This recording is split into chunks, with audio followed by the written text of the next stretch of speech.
maioria já conhecem, né? Ela é do amor ao próximo e está sempre aqui nos auxiliando. Rosângela sabe que tem casa, fica à vontade. Obrigada, Angélica. Eu me sinto em casa mesmo.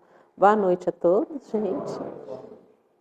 Então, hoje a gente vai refletir sobre uma passagem do Evangelho, né? Que está lá no Sermão da Montanha, ou o Sermão das Bem-aventuranças.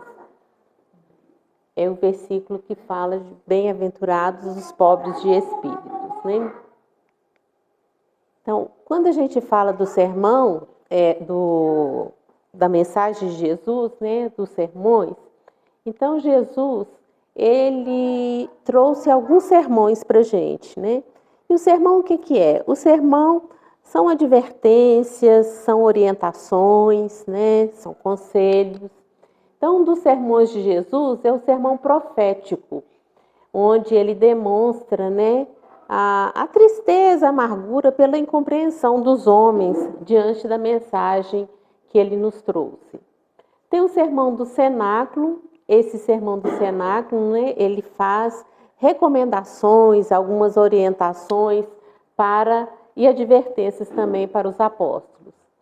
Tem o sermão dos 8 ais, que ele traz também uma reprimenda, principalmente para os escribas e os fariseus, né, que tinham a palavra, né, só na boca, mas no dizer de Jesus, né, o fariseu era um sepulcro caiado, né, então cheio de podridão por dentro.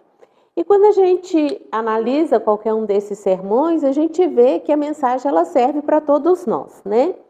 E tem o sermão que talvez seja o mais conhecido, né, que é o Sermão da Montanha ou das Beatitudes, né, ou o Sermão das Bem-aventuranças.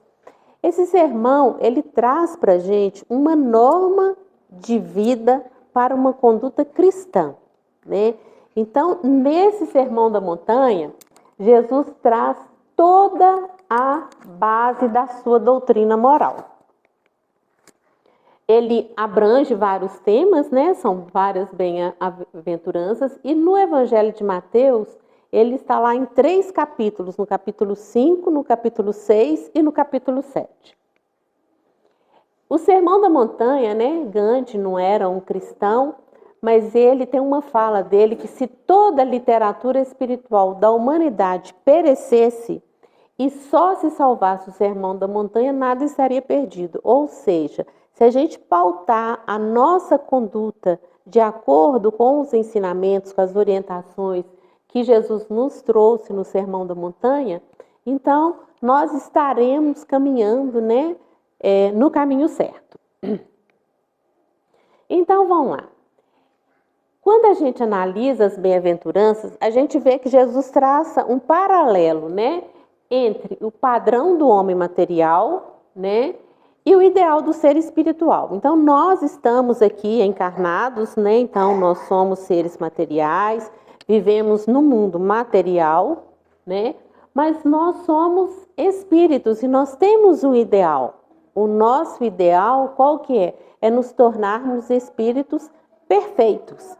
Então, no Sermão da Montanha, Jesus vai trazer para a gente, né, um paralelo dessa conduta do homem material frente ao nosso objetivo de ser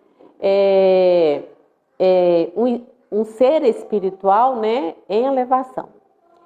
E a gente percebe também que Jesus, os ensinamentos que ele trouxe, né, ele é totalmente avesso àquilo que os homens pensavam. A gente começa, né, pelos judeus mesmo. Então, eles aguardavam, né, era um povo escolhido, né, que era um povo que naquela época era o único povo que acreditava no Deus único. E eles tinham as profecias falando da vinda do Messias.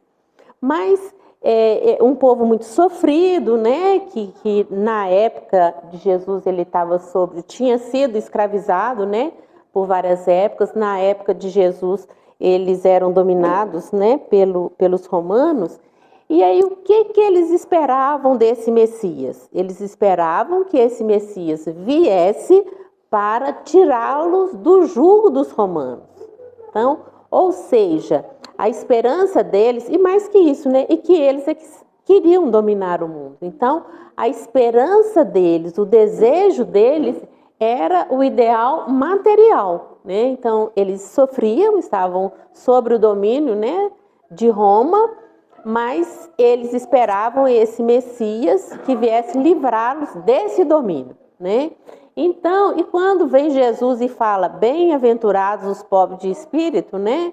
Ou amai os vossos inimigos, se alguém te bater numa face que você... Não era esse tipo de Messias que eles estavam esperando, né? Porque eles queriam um Messias... Eles queriam um Salvador, né?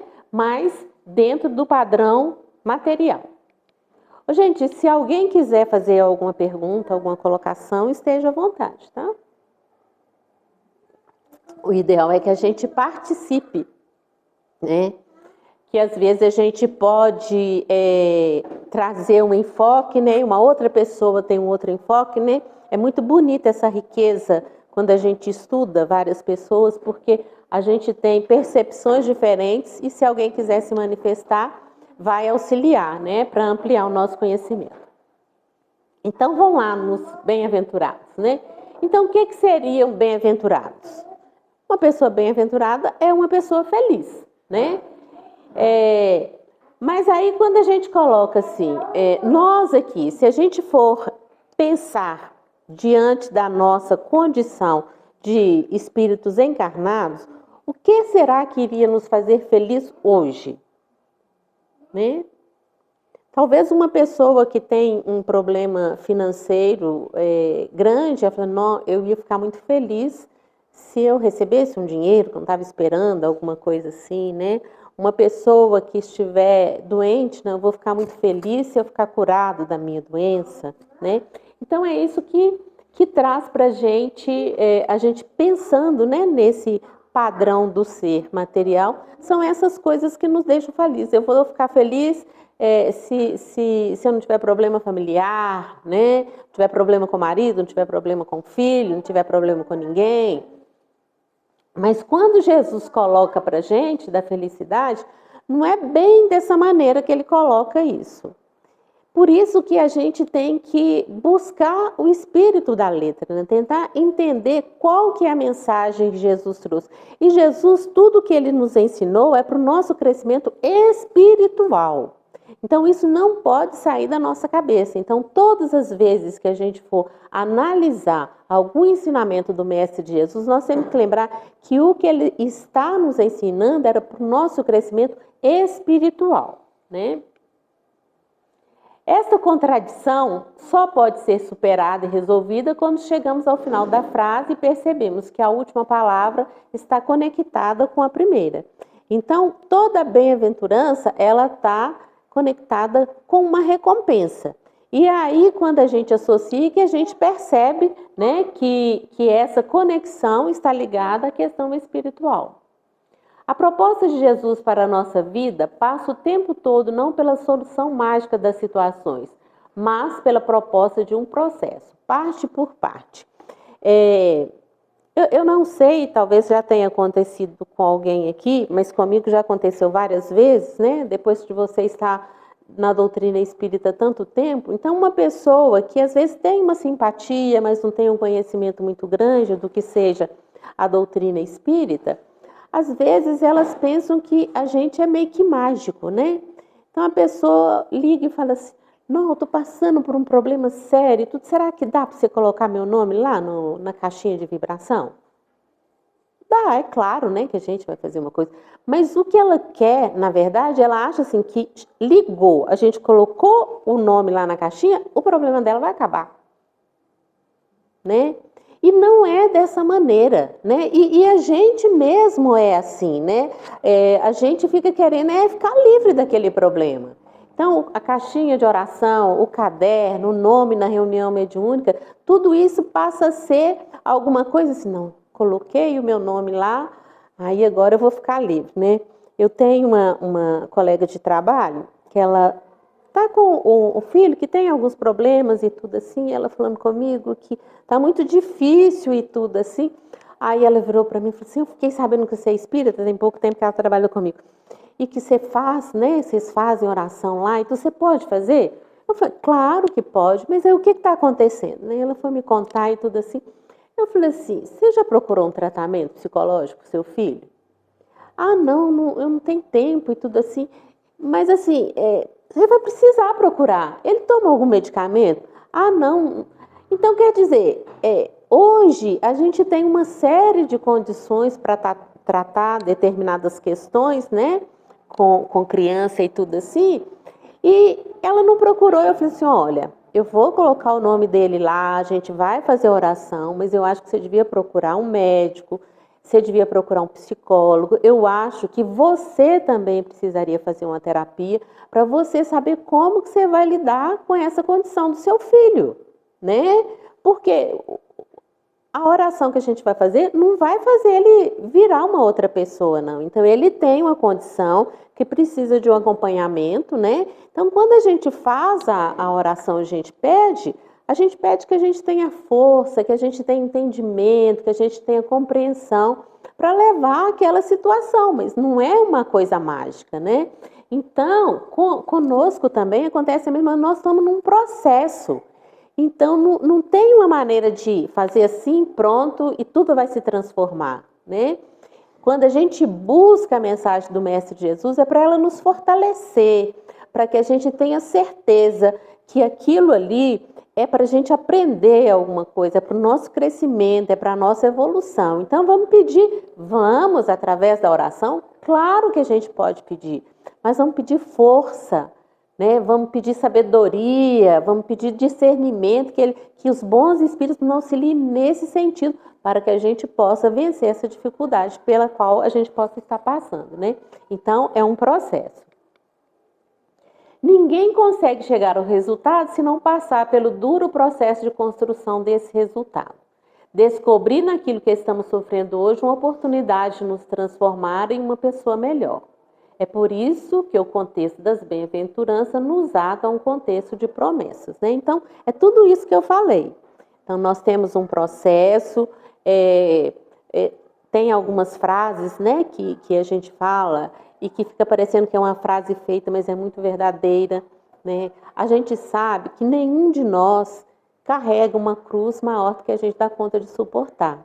Então, nós que somos espíritas, sabemos que a maioria, né, das provações, das aflições pelas quais nós passamos, fomos nós que escolhemos passar por aquilo, né? No nosso processo, no nosso planejamento reencarnatório, então a gente percebe onde a gente precisa crescer, onde a gente precisa se modificar, então a gente escolhe passar por determinadas provações, né? Agora, às vezes pode ser que a gente está passando por um problema por conta de alguma coisa que a gente fez ou deixou de fazer na própria vida, né?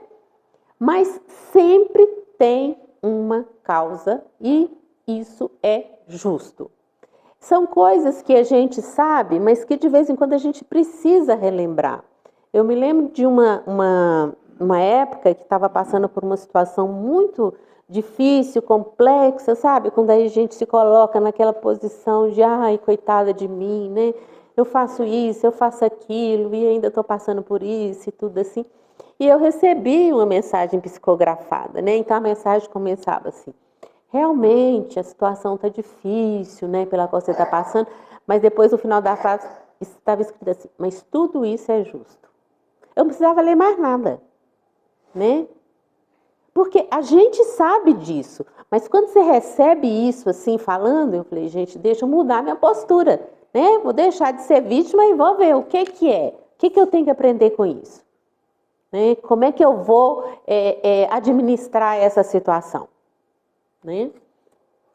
Então, é isso, a gente sempre está buscando esse outro lado, pois não? Justamente, né, esse processo de aceitação talvez que leva um pouco a essa paz e essa, talvez, uma felicidade, né? Que é justamente aceitar que nada é por acaso, né? Todos esses problemas estão vindo porque existe um motivo, seja nessa vida ou seja em vidas passadas. Isso mesmo. Mas existe um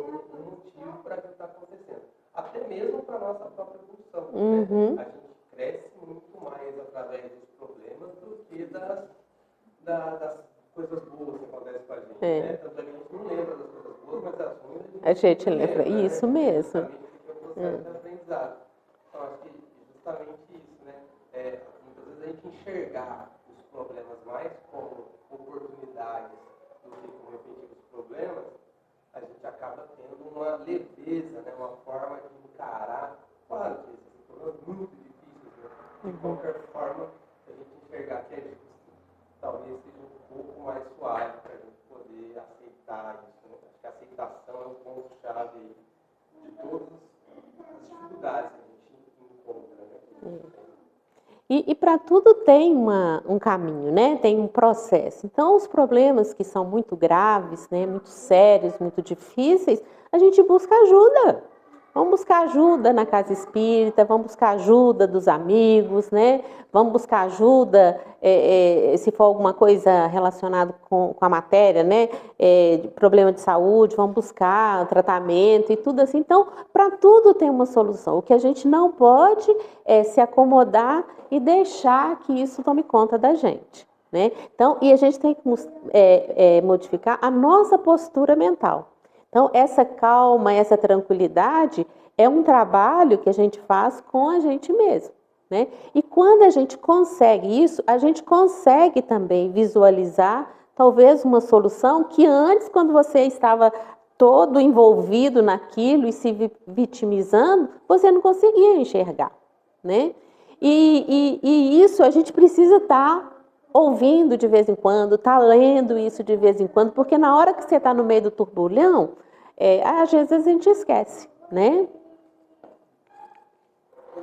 Então vamos lá, bem-aventurados os pobres de espíritos, porque deles é o reino dos céus. Então tá lá no Evangelho de Mateus, no capítulo 5, o versículo 3.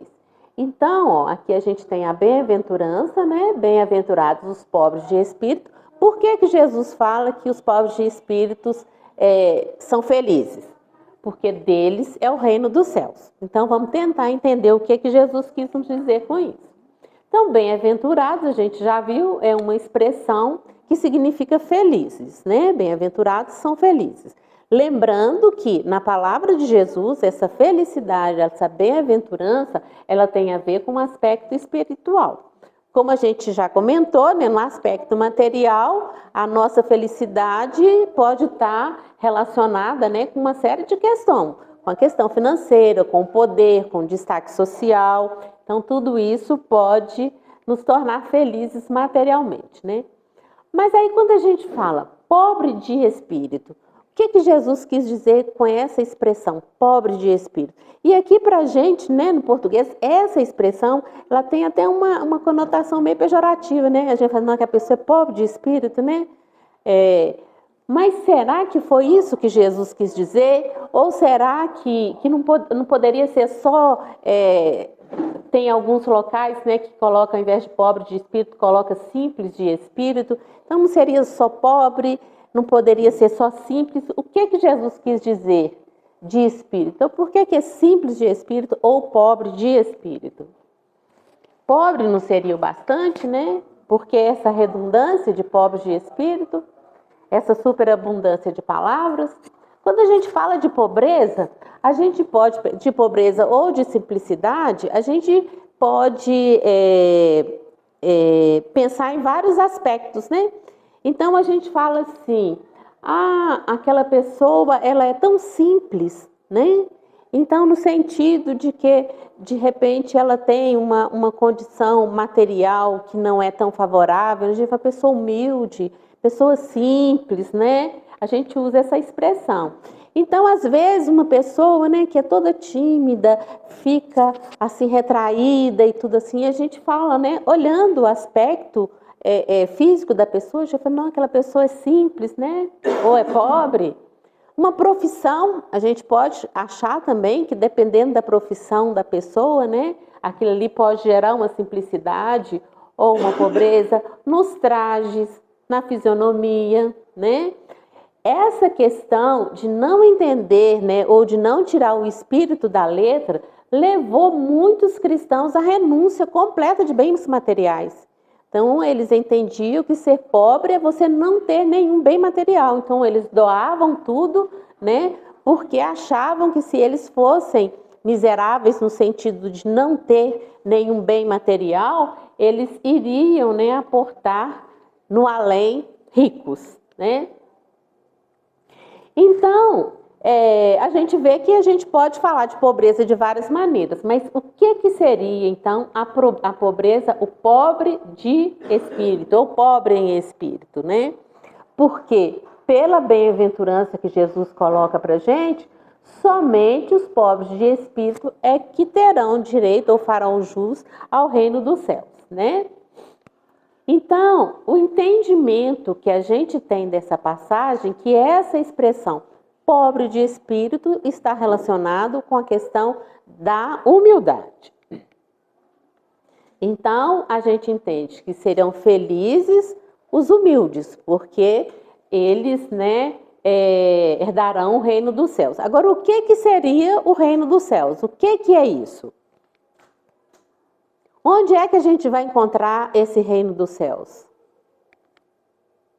Na terra transformada em paraíso, quando o mal houver sido definitivamente derrotado, será que quando o planeta Terra se transformar, né, no mundo de regeneração, então esse mundo ele vai ser o reino do céu? Ou será que o reino do céu é em algum planeta, alguma constelação distante do planeta Terra? Será esse reino do céu um mundo de matéria densa ou ele se relaciona a uma região espiritual? Quem vai nos responder está lá no Evangelho de Lucas, capítulo 17, versículo 20 e 21. Sendo Jesus interrogado pelos fariseus sobre quando viria o reino de Deus, respondeu-lhes: o reino de Deus não vem com aparência exterior, nem dirão ei-lo aqui ou ei-lo ali, pois o reino de Deus está dentro de nós. Então, a gente volta na fala do nosso irmão ali, quando ele fala, né, daquela aceitação, daquela tranquilidade, daquela paz interior. Então, é isso que é o reino do céu, porque o reino do céu está dentro de nós. Então, nós seremos felizes a partir do momento que cultivarmos em nós a humildade e aí nós vamos encontrar, né, essa serenidade dentro de nós. E quando a gente consegue alcançar, né, essa serenidade, todos os nossos problemas se tornam mais simples para a gente resolver. Compete-nos, pois, localizá-lo em nosso universo interior, essa gloriosa edificação que poderíamos definir como um estado de harmonia perfeita, de indescritível tranquilidade, de sintonia plena com as fontes da vida. Ou seja, se a gente conseguir, né, assimilar esses ensinamentos, trabalhar dentro de nós, para que isso esteja, né, na nossa mente, no nosso coração. Então, gente, o mundo pode desabar lá fora. Nós vamos estar aqui, tranquilos, serenos, né, sabendo que tudo vai se resolver. Então, o objetivo do estudo da noite de hoje é ver se a gente consegue, né, buscar o nosso caminho para que a gente consiga estabelecer dentro de nós esse reino do céu.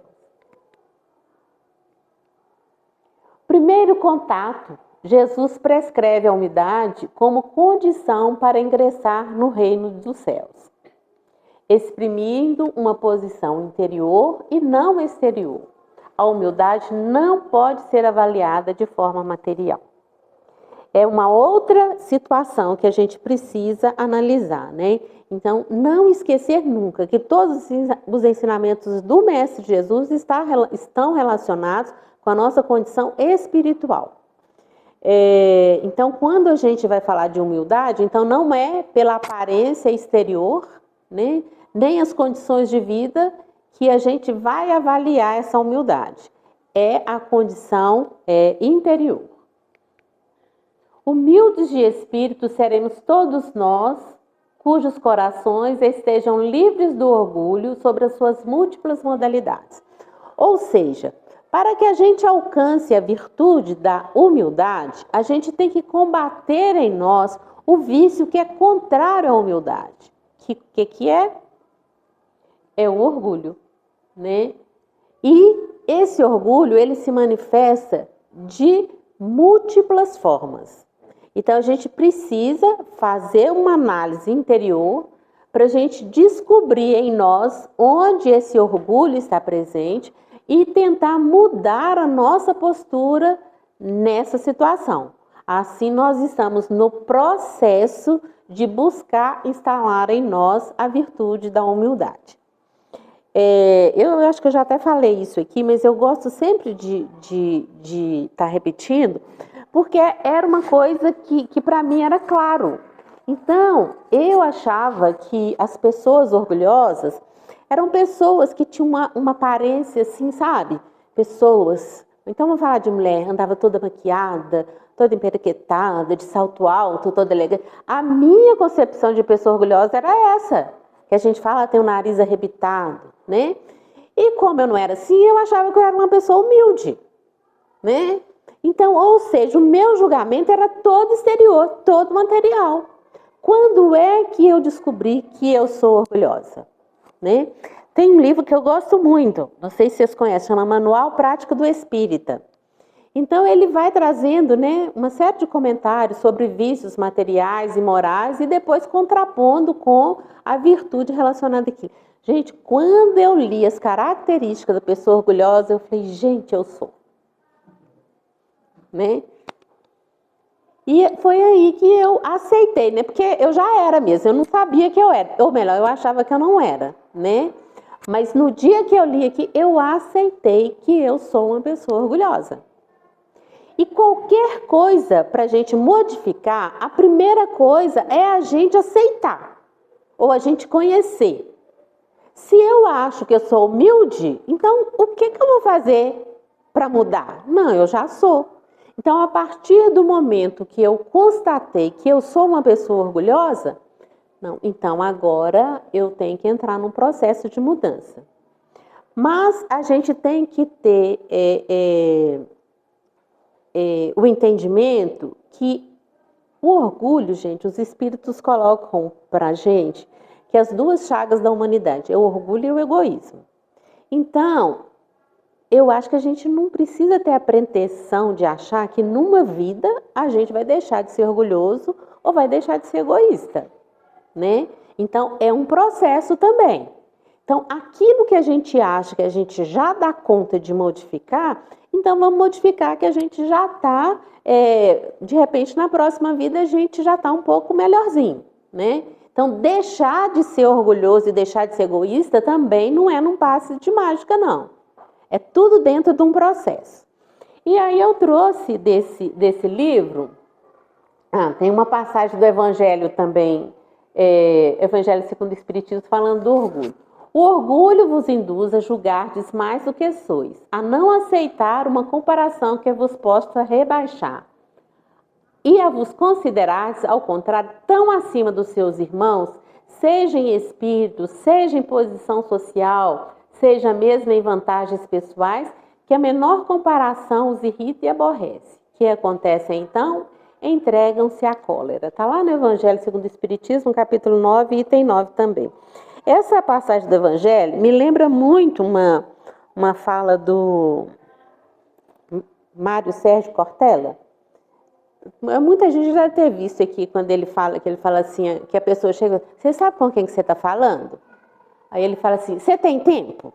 Vamos sentar aqui que eu vou te mostrar com quem que você está falando. E coloca a gente no nosso devido lugar. Então, por exemplo, uma maneira da gente analisar a nossa postura, será que nós, em alguma situação na nossa vida, nós já usamos expressão com alguém que falou alguma coisa que desagradou e a gente achava que a gente era melhor do que a pessoa e fala, você sabe com quem que você está falando? Isso é característica da pessoa orgulhosa.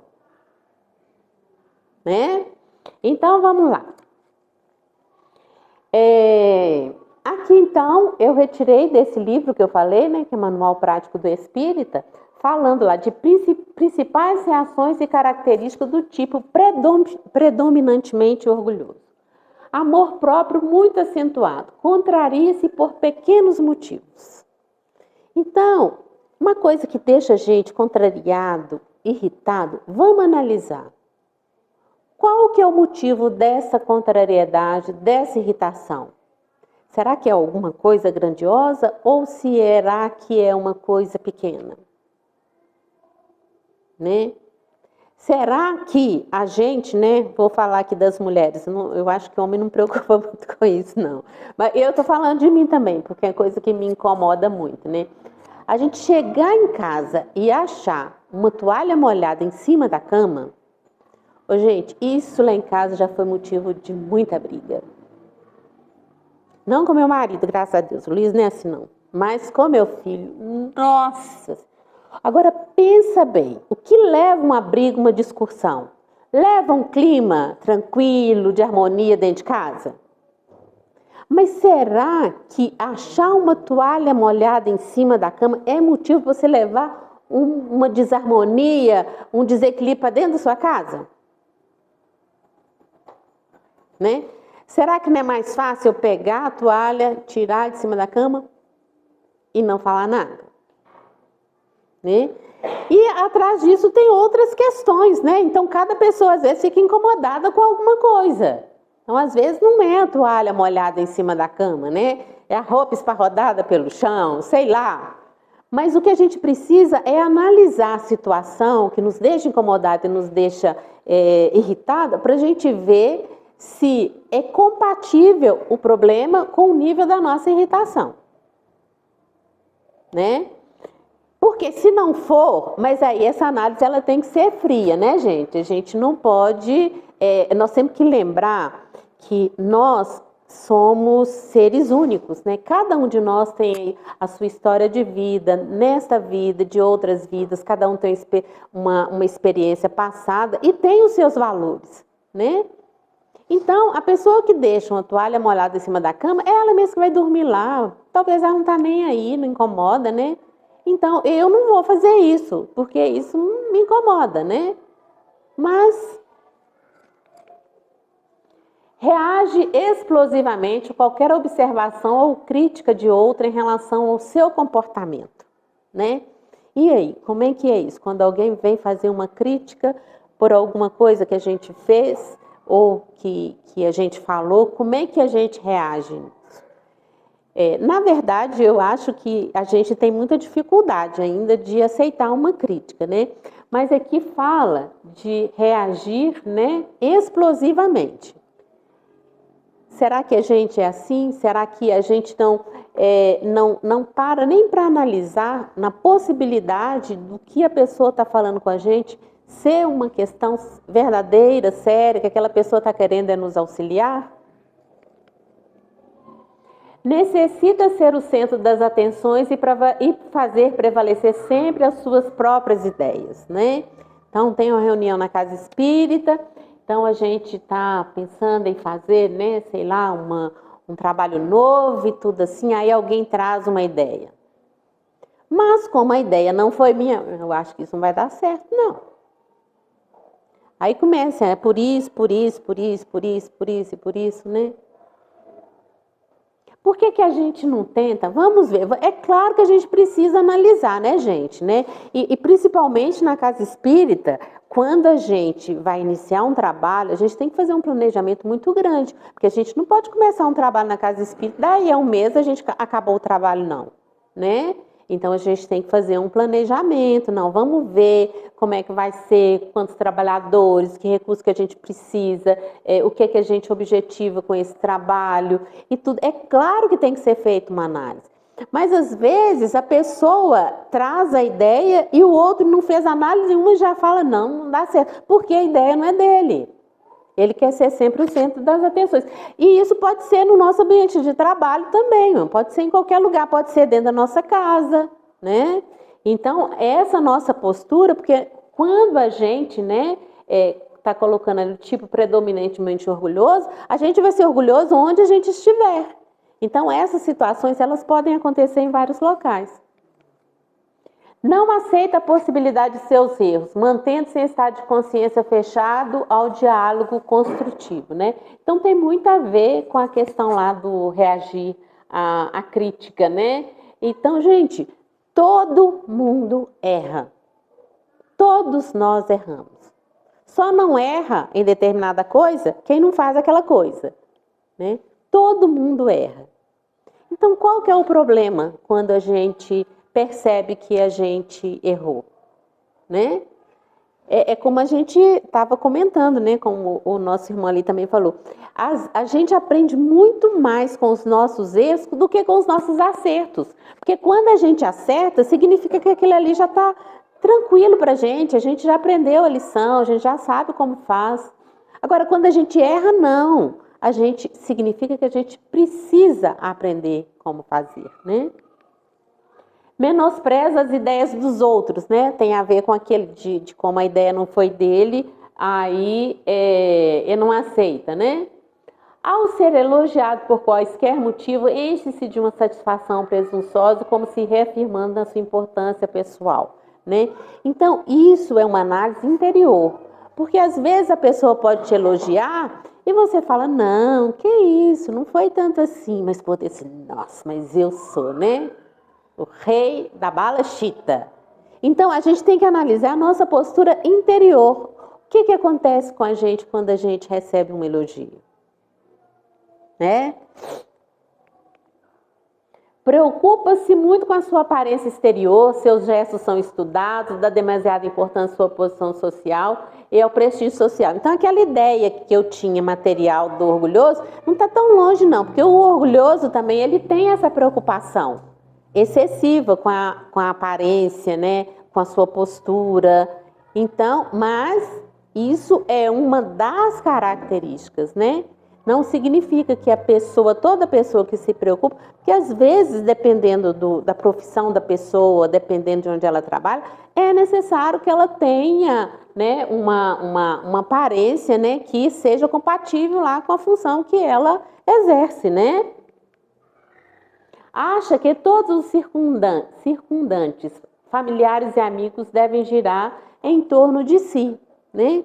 Então, como é que é isso dentro da casa espírita, dentro da nossa casa, né?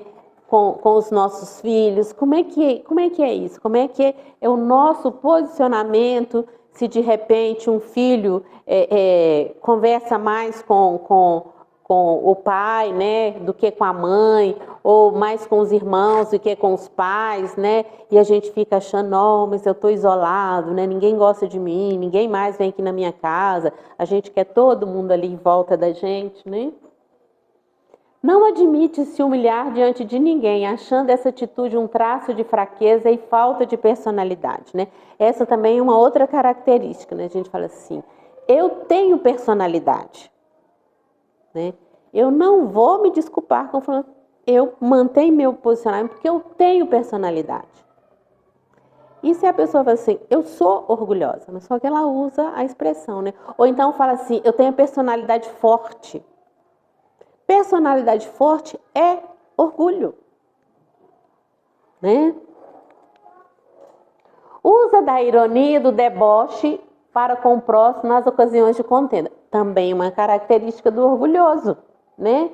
Então, se uma pessoa falou alguma coisa, estão numa contenda ali, né, por alguma questão, aí começa a ser irônico, começa a debochar da pessoa, né? É característica também do orgulhoso. Então, alguém se localizou em alguma dessas aí? Que bom, Maia. Eu acho que eu vou embora, Angélica. Ninguém precisa desse estudo aqui. Você falou da toalha, então. Eu já melhorei. Mas ainda me incomoda. Mas não brigo mais por conta disso, não. Só fico incomodada. Eu engulo, né? Mas não vou trazer. Fico só eu aqui em desarmonia. É melhor do que levar desarmonia para todo mundo, né? Mas eu tenho certeza que um dia nem eu vou ficar incomodada, nem em desequilíbrio por conta disso, né? Lá na questão 926, né, tem um trechinho de parte da resposta, coloca lá, que os males deste mundo estão na razão das necessidades artificiais que criais para vós mesmos. Aquele que sabe limitar os seus desejos e ver sem cobiças o que está fora de suas possibilidades, poupa-se a muitos aborrecimentos. O mais rico é aquele que tem menos necessidades. Por que é colocado isso, né? Porque dentro dessa visão material, às vezes, uma coisa que nos move muito dentro dessa questão do orgulho é a questão de achar que a gente é inferior a alguém por conta de algum bem ou de alguma posse material, né? Então, às vezes, até na ânsia da gente querer se igualar, a gente busca necessidades que elas, na verdade, elas não existem. Então, dentro desse processo de busca interior, nós precisamos fazer essa análise, né? Então, por que eu quero uma casa assim, ou eu quero um carro assim, né? Nós estamos no mundo material, gente, então, e tem uma lei natural, uma lei de Deus, que é a lei do progresso. E essa lei do progresso, além de envolver o progresso espiritual, envolve o progresso material também. Então, não é problema nenhum a gente querer melhorar, ter uma condição melhor de vida, uma condição material melhor de vida. Isso não tem problema nenhum, né? A gente trabalhar para que a gente possa ter uma condição melhor. Nós estamos, né, à medida que a gente trabalha, que a gente evolui, a gente desenvolve a nossa capacidade intelectual, que nós precisamos evoluir intelectualmente também. Agora, o que a gente não pode é focar toda a nossa força nessa busca desenfreada pelas coisas materiais. A gente tem que buscar um equilíbrio. Nós não somos matéria e espírito, né? Então vamos buscar o progresso material, sim, é válido, mas vamos buscar também o progresso espiritual. Mas o que muitas vezes acontece quando a gente cria, né, essas necessidades que a gente não tem, é que a gente direciona muito mais o nosso esforço para a conquista material, esquecendo, né, das conquistas espirituais. Então, como cultivar em nós a simplicidade de coração e a humildade de espírito? Como transformar o orgulho que tanto predomina em nossas atitudes? Então, a primeira condição é a gente se ver como uma pessoa orgulhosa, né? Então, tá bom, sou. A partir daí, quais são as características em mim que me fez perceber que eu sou orgulhosa, né? Descobrir. Então, eu vou combater essas características, né? Voltando a repetir, né? A gente não vai conseguir deixar de ser egoísta numa vida, mas de repente tem algumas coisas que a gente já pode estar modificando, né? Então, lá nesse mesmo livro, ele traz algumas reflexões com relação a combater o orgulho e estar buscando, né, a humildade. Quando estivermos nos dando muito valor pelo que possuímos financeiramente, pela posição social a qual chegamos, pelo cargo que ocupamos ou pelo conhecimento adquirido, no elevado conceito que possamos fazer de nós mesmos, meditemos seriamente, com urgência, no falso rumo em que nos achamos e esforcemos-nos em refrear os ímpetos de revolta, de inconformação, as exaltações de ânimo, os melindres, as queixas, indicativo do nosso engano. Então, como eu disse, né, que essa análise é uma análise interior, ela tem que ser feita da gente com a gente mesmo. Então, vamos lá. Eu lá, na hora que eu deito no travesseiro, né, então, hoje eu estou na empresa tal, eu ocupo cargo tal, né, eu tenho um cargo de chefia, sei lá o que é, ou eu sou uma pessoa que tem um conhecimento intelectual muito grande, né? Isso não tem problema nenhum, a não ser que isso faça com que a gente sinta que a gente é melhor do que aquela pessoa que está sob o nosso comando, do que aquela pessoa que na presente vida ela não teve as mesmas facilidades e condições que eu tive para poder estudar, então ela não estudou, né? Então, essa análise não tem jeito de ninguém fazer por nós, somos nós que devemos fazer. Até porque, se alguém chegar para a gente e dizer, olha, como que você está procedendo e tudo, você não vai conseguir trabalhar dentro de você essa questão para poder mudar, né? Então, essa análise é preciso. Então, tem que ser uma coisa muito honesta. A gente tem que ser muito honesto com a gente mesmo para fazer o que eu sinto, né? Quando eu estou tratando com a pessoa que é meu subordinado no serviço, né? Que eu preciso chamar a atenção. Eu não posso chamar a atenção. É claro, se você exerce uma função de chefia e você é responsável por alguma coisa, aquilo precisa funcionar. Se alguém não faz a coisa da maneira correta, então é necessário que converse, chame a atenção. Agora, como é que eu faço isso? O problema não é fazer, o problema é como eu faço. Como eu me sinto quando eu faço isso, né? Aplicando o princípio de que a verdadeira sabedoria está na condição de, pelo muito que possamos conhecer, conseguir avaliar o pouco que atingimos e a escassez que representamos diante da imensidão universal. O pouco saber nos afasta de Deus. O muito saber dele, de Deus, né, nos aproxima. O verdadeiro sábio percebe que nada sabe, né? Então, sábio é aquele que sabe que ele não sabe. Porque a gente sabe que a gente, por mais conhecimento que a gente tenha, né, a gente sempre busca mais.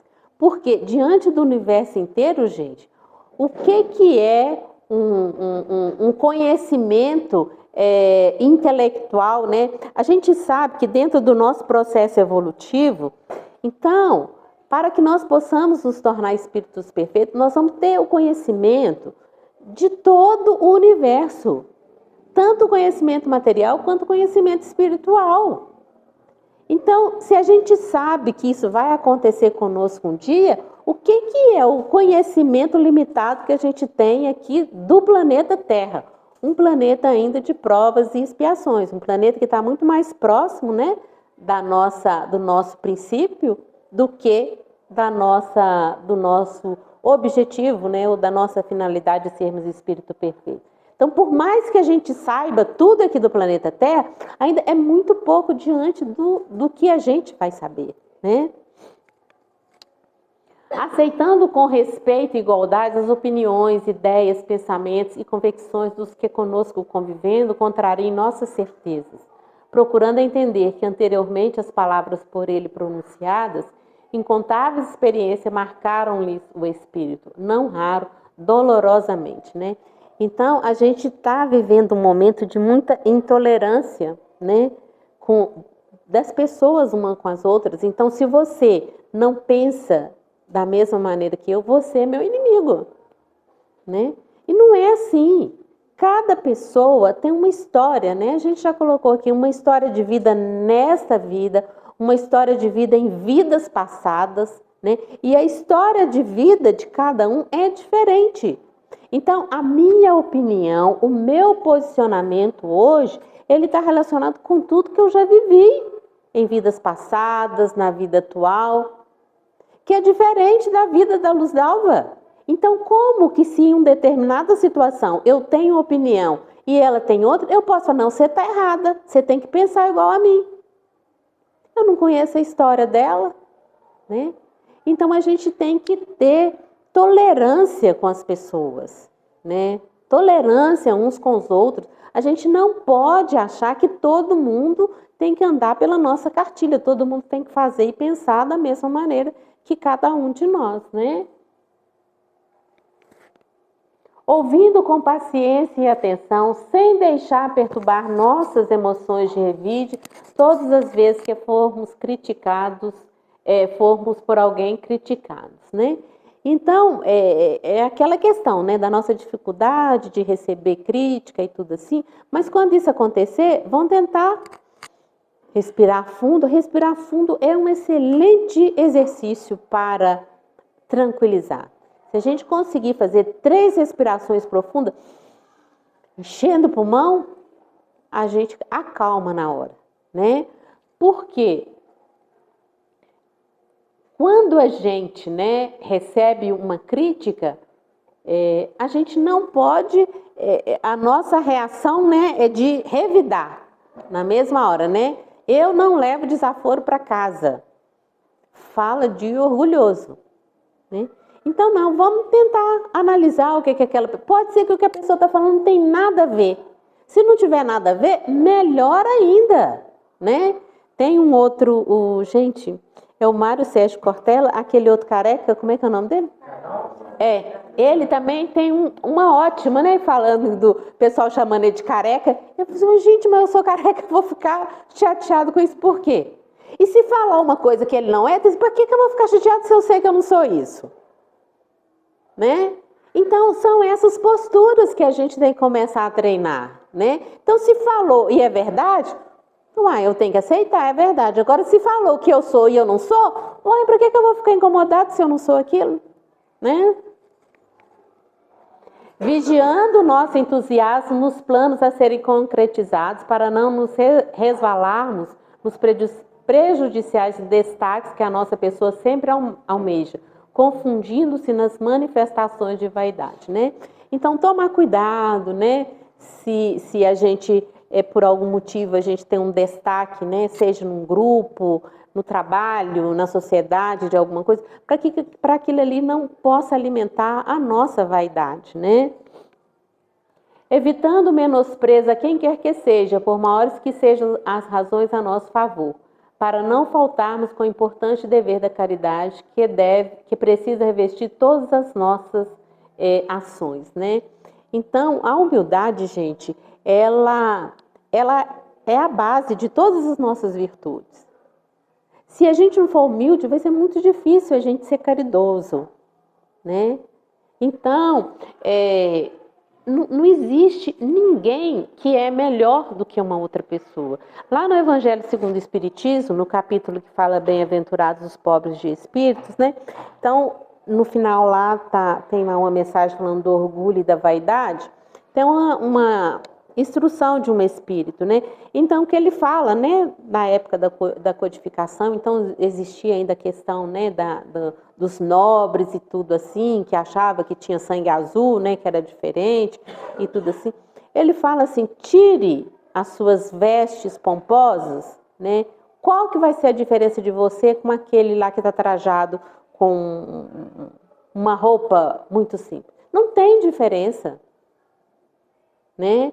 Então, se a gente fizer uma análise química da nossa constituição física, é a mesma. Então, de onde que a gente tira que a gente é melhor do que alguém? Né? Sendo submissa às ordens recebidas, os deveres assumidos, mesmo que contrário aos nossos pontos de vista, como treinamento necessário de renúncia aos nossos caprichos, né? Então, a gente fala daquela pessoa que está numa posição de comando, mas e quem está na posição de subalterno? Né? Então, se ele está nessa condição, né, ele tem que seguir aquilo, né, que a chefia dele orienta isso dentro de um serviço. Porque às vezes a gente pode achar, né, que a pessoa que é subalterna é humilde, não. Da mesma maneira que a gente pensar nessa questão da condição socioeconômica, né, já fala que aquela pessoa é humilde, né? Será que uma pessoa que não tem, pelo fato dela não ter uma condição socioeconômica favorável, a gente pode dizer que a pessoa é humilde espiritualmente? De jeito nenhum. De repente é uma pessoa extremamente orgulhosa. Então não é essa condição exterior que vai determinar. E a gente falando aqui, será que toda pessoa que tem uma condição socioeconômica muito favorável é uma pessoa orgulhosa? Claro que não. Então, isso tem que ficar muito claro para a gente, né? Não é aspecto exterior, aspecto material, é postura íntima que vai determinar quem é orgulhoso e quem é humilde. Procurando sempre o lado simples e belo de todas as coisas, independente das aparências enganosas que possam agradar os nossos sentidos físicos, né? Então, tem muita coisa que a gente vai vivenciar, que são coisas simples, né?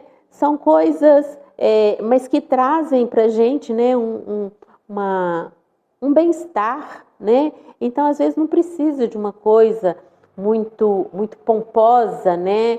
Ah, eu estou precisando de um refrigério, estou vivendo muitos problemas, então eu vou viajar lá para, sei lá, para Cancún, sei lá para onde que é que eu vou, né? Às vezes, um banho de cachoeira no alto da serra, né, vai trazer um bem-estar para aquela pessoa, o contato com a natureza, né? Principalmente se estiver fazendo calor, aquela água gelada, né? Então, vamos buscar, né, as coisas mais simples. Valorizando todas as oportunidades de exercer as funções mais modestas, desempenhando os afazeres mais singelos, silenciando com toda a força possíveis inconformações, pois quem quiser ser o maior, seja o melhor servo dentre todos, né? Jesus traz isso para a gente também, né? Aquele que quer ser o maior, que seja o primeiro a servir, né? Então, dentro da nossa casa espírita, né? O que eu posso fazer? Vou encher a garrafa de água, né? Vou lá ver se no banheiro tem papel higiênico, se está limpo, sabe? Então, essas coisas que são tarefas simples, mas são necessárias para que a gente possa receber bem as pessoas, né? Verificando que a pobreza de espírito não é desmazelo, nem aparência esfarrapada ou até falsa modéstia, é condição íntima de reconhecimento da nossa parca evolução, sem que para isso chamemos a atenção da nossa inferioridade pela maneira de vestir, de falar ou de se referir a nós mesmos, né? Então, não é também andando todo esfarrapado, todo sujo, que a gente vai manifestar a questão da humildade, né? Resistindo de todos os modos possíveis aos nossos impulsos de insubordinação e ódio, quando formos injustiçados, caluniados, humilhados, menosprezados, machucados ou ofendidos por quaisquer pessoas. Reconheçamos que somente Deus pode julgar nossos atos e temos nosso coração puro. Isso aqui talvez seja o mais difícil para a gente no dia de hoje, né? Porque dá uma revolta na gente, né? Quando a gente sabe que a gente está sendo injustiçado, caluniado, humilhado, né? Mas assim, se a gente acha que isso aqui a gente não dá conta, então vamos deixar, né, esse para depois. Porque é uma coisa que nos incomoda, né? A questão da injustiça, então, nossa, se você sente que em qualquer situação, né, você é tratado de uma maneira diferente por uma condição de injustiça, é muito difícil, né? Nós ainda procuramos, né? Não, se a gente está sendo injustiçado, se a gente está sendo... Não, vamos buscar a verdade, vamos falar, não, isso é calúnia, isso não é verdade. Agora, que exemplo que a gente tem de que passou por tudo isso? Hein? Eu vi. Né? Pensa bem, gente. Talvez fosse o único ser, né, que não merecia passar por nada disso, porque Jesus é um espírito perfeito, né? Quando ele esteve aqui, já era espírito perfeito. E ele passou por tudo isso. O que ele... Não, vamos lá, vou falar a verdade. Não foi assim que aconteceu, né? Então, lá no livro dos Espíritos não fala qual que é o nosso guia e modelo? É Jesus, né? Evitando de qualquer... Gente, acabou o tempo, hein? Evitando de qualquer maneira a ostentação, mesmo à espera do reconhecimento por outrem das boas obras que estejamos conduzindo. Fazer o bem destruindo aos poucos altares e monumentos erguidos ou referidos à vaidade. É também combater o orgulho humano, né? Então, caso a gente esteja participando, né, de alguma obra, de algum trabalho que traga algum destaque, né? Então, que a gente possa, né, não aceitar que nos coloquemos ou que nos coloquem num altar como se a gente fosse um ser especial. Se a gente tem condição de fazer, a gente não está fazendo mais do que a obrigação nossa em estar fazendo aquilo que a gente tem condição de fazer. Então, gente, o nosso tempo acabou. Então, era isso que a gente tinha para falar. Se alguém quiser fazer algum comentário, alguma pergunta, estou às ordens. Oi. A casa é sua, Ney.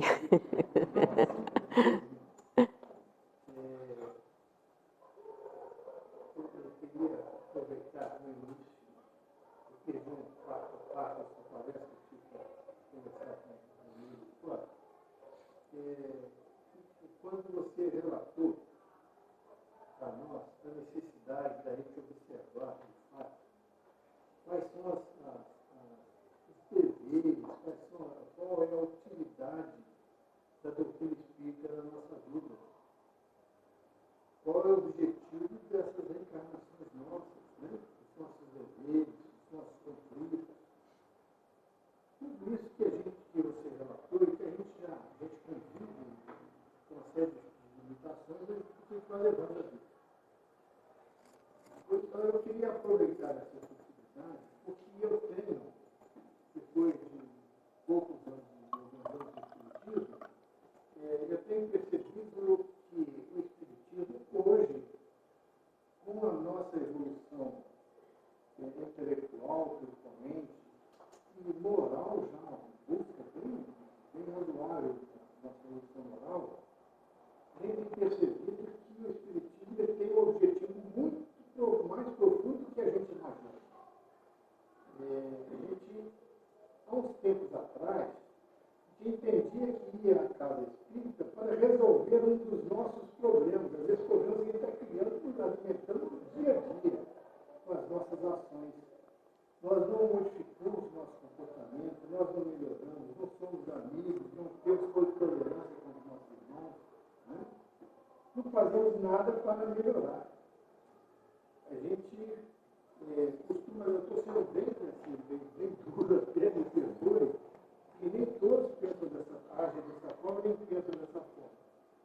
Mas a casa espírita, ela tem o objetivo, claro, de ajudar o ser a se melhorar, mudar o comportamento, né? Para ser um espírito mais elevado, melhor, ao sair daqui, sair melhor do que chegou. Né? Então, não adianta a gente buscar a casa espírita simplesmente querendo resolver os nossos problemas. Nós temos que vir à casa espírita, sim, será acolhido, né? Orientado, na casa espírita será respeitado, terá a oportunidade de trabalhar na casa espírita se quiser, né? Buscar conhecimento, alimentar um pouco mais o seu espírito para ter coragem para modificar as coisas, ou até desfazer o que ele tem feito que está causando tanta dor, né? Alguma coisa esclareça. E as pessoas, isso é a visão do espiritismo nos dias de hoje. Há uns tempos atrás não era essa visão. A visão que nós tínhamos é de que nós íamos à casa espírita, como você citou agora há pouco, e o espírito ia resolver nossos problemas. Não, o problema é nosso. Né? Então, é necessário que hoje a gente se alerte para isso, acorde, senão nós vamos permanecer aqui eternamente. Não só desencarnar e reencarnar no mesmo estado. Né? Então, vamos parar e pensar o que nós estamos fazendo aqui, o que nós podemos melhorar. A casa espírita está aqui para auxiliar, para amparar, né? Para poder ajudar a pessoa a ter coragem de trabalhar na sua intimidade. Então, a sua colocação, eu não estou restando a palestra, me perdoe, mas eu tive que entender o companheiro, foi de uma preciosidade enorme para os dias atuais que nós vivemos. Já damos conta perfeitamente de entender isso. Acredito que todos que estão aqui já entendem isso. Então, me perdoe, quem está me ouvindo, se eu alguém aqui, né? E quero agradecer a você por trazer essa oportunidade, a gente procurar perceber isso. Vamos trabalhar na nossa intimidade, mas não saímos daqui. Né? Nada. Na verdade, né, quem trouxe tudo isso foi Jesus. Né? À medida que a gente vai buscando, a gente vai percebendo, né? A mensagem dele é atual, sempre vai ser. Né? Às vezes, em determinado momento da nossa vida, de acordo com a nossa condição moral, a gente tem uma visão. Mas você vai ampliando isso, a palavra é a mesma, né? O nosso entendimento é que modifica. E nós estamos aí para isso, é sempre progredir, é sempre para frente, sempre melhorar. Tá bom? Então, é isso.